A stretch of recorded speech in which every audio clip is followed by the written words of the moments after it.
Hi, everyone. Welcome to our classroom commitment, where we are back to school and talking about learning with respect and responsibility. So, welcome, everyone. I'm so excited to start this new school year with all of you. This presentation is our guide to creating a fantastic classroom community together. We'll explore how we can all contribute to a space where everyone feels supported, respected, and ready to learn. So our foundation for success starts with clear communication, which is key. We will practice listening to understand and speaking with kindness. Everyone's voice here matters. Our classroom runs on trust and consistency. You can count on me to be fair, and I will count on you to try your best and support your classmates. Which then leads into communication. So together, these principles build a positive learning environment where we can take on challenges, celebrate growth, and have a wonderful year. So, my promise to you, a safe and consistent space, meaning I'm committed to providing a stable and welcoming environment where you feel safe to learn and to be yourself. Empathy and respect. I will always treat you with kindness and respect. Your thoughts, feelings, and perspectives are valued here. Make sure that you feel like you have meaningful and timely support. Excuse me. My goal is to provide engaging instruction and give you feedback that helps you grow as a learner. So these are the students' expectations, or the three R's. And they are be ready. So make sure that your organization is vital life skill. Come to class prepared. That would mean make sure that you have your book bags, you have pencils, paper, crayons, markers, anything that you will need to get the day started, as well as any paperwork that was sent home the day before. Make sure you're ready to turn that back into the teacher if need be. Make sure you're respectful. This is one of the cornerstones of our community. We value each other, so we're nice to each other. We use kind words and action towards each other so that everybody can feel respected. And then finally, be responsible. Take ownership of your learning and your choices. A lot of the times it's excuse me, it's very complicated and it's hard, to as we grow up and as we're learning, mistakes happen, but it's very important that we're being responsible and owning our behavior and then making the choice to change that behavior to more of a positive outlook. So, the developmental appropriateness. So, building essential skills. So, in upper elementary, which grades 3 to 5 is, students are moving from concrete to more abstract thinking. And the three R's that support this shift by fostering critical thinking as they analyze their choices and responsibilities. So, they're going to think critically about the choices that they make and their responsibility, not only in the classroom, but also as part of the community they live in. They're going to develop self-regulation by internalizing expectations for respect and readiness. They're going to think, how can I get myself ready? What are the expectations of myself to make sure that I have a great day and I'm doing what is asked of me in the classroom? They're going to be prepared for success. Preparing them for success in middle school, where independent is paramount. So, right now, we're learning the readiness skills in order to be successful, especially for my fifth graders, when we move on and move to middle school, things progressively get harder, more pressure. So it's good to learn these skills now and know what is expected of them so that they can prepare them for future educational expectations. So, clear expectations provide the structure students need to safely practice independence, make responsible decisions, and build confidence in their own abilities. It's important to allow students to build their own confidence, and constant positive feedback definitely helps. So, positive behavior supports. So we're going to be building skills and celebrating student success. Behavior is a skill, just like math or reading. Social behaviors can be taught, modeled, and practiced, which is something that we're going to be doing. We also utilize PBIS, which is a little bit of what you see down below. So we're also going to PBIS is a tier one instruction, where we award students based on the expectations that they are exhibiting positively in the classroom. They would earn points towards, and those points could be used to be redeemed for a prize or a special day later that's talked about throughout the year. We also use descriptive praise. Instead of just saying good job, I would say, I notice how respectfully you listen to your partner's idea. This reinforces the specific positive actions. And then finally, we'll use weekly class recognition to acknowledge progress and hard work, creating a culture where every student feels valued. Okay, so the scaled consequences approach.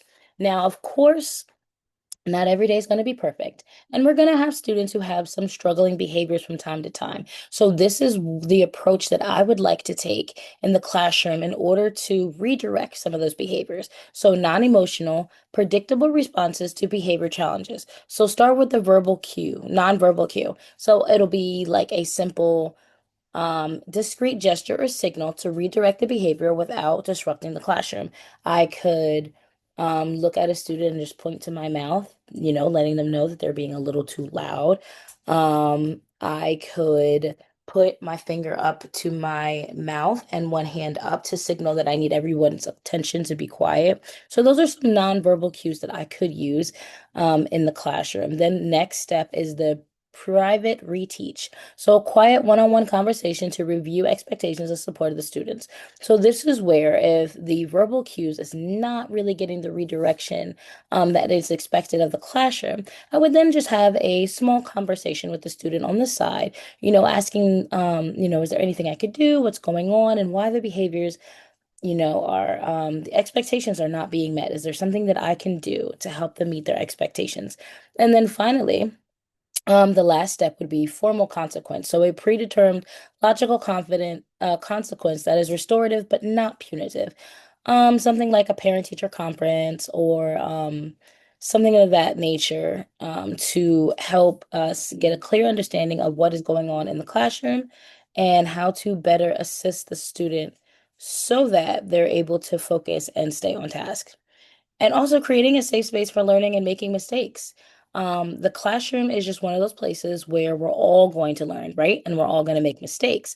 But mistakes are how we learn. So I want the students to understand and feel as though the mistakes that they are making, are creating better individual, better students, better learners. So it's more than okay to make mistakes, but it's also very important that we learn from them as well. So the staff support collaboration. So a unified approach. So I want to ensure consistency across all educational settings from the classroom to the hallway.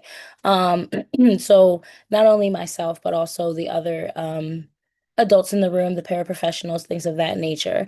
They're also going to be reinforcing the three R's, respect, responsibility, and readiness as a united team.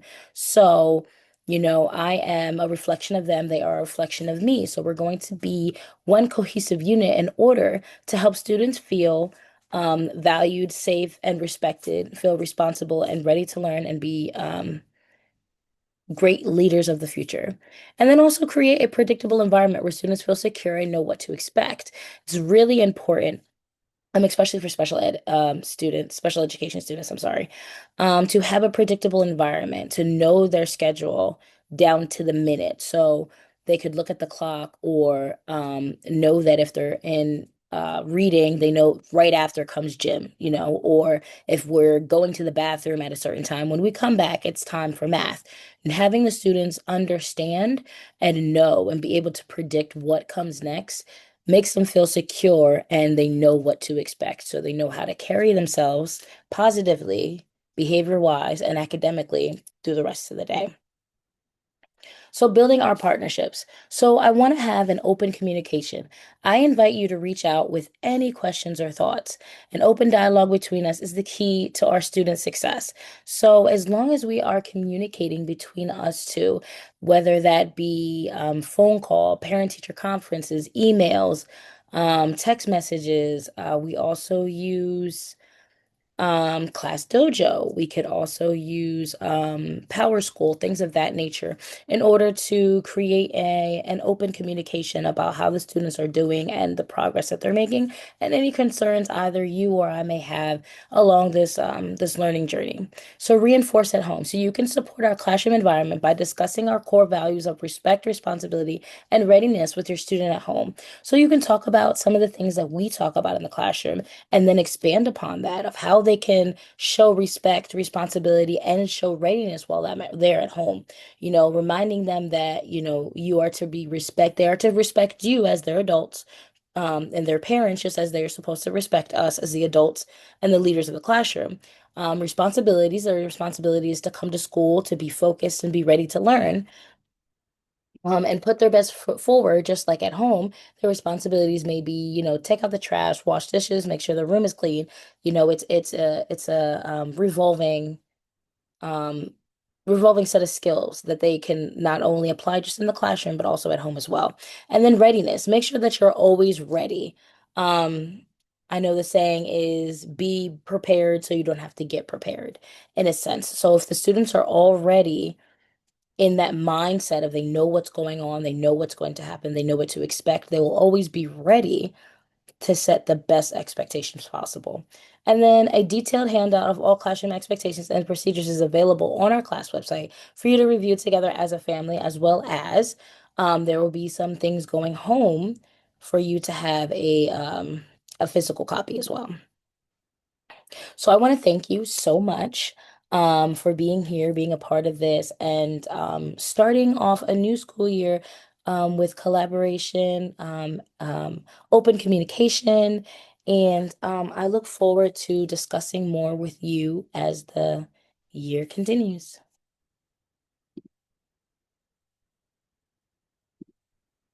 So stop share.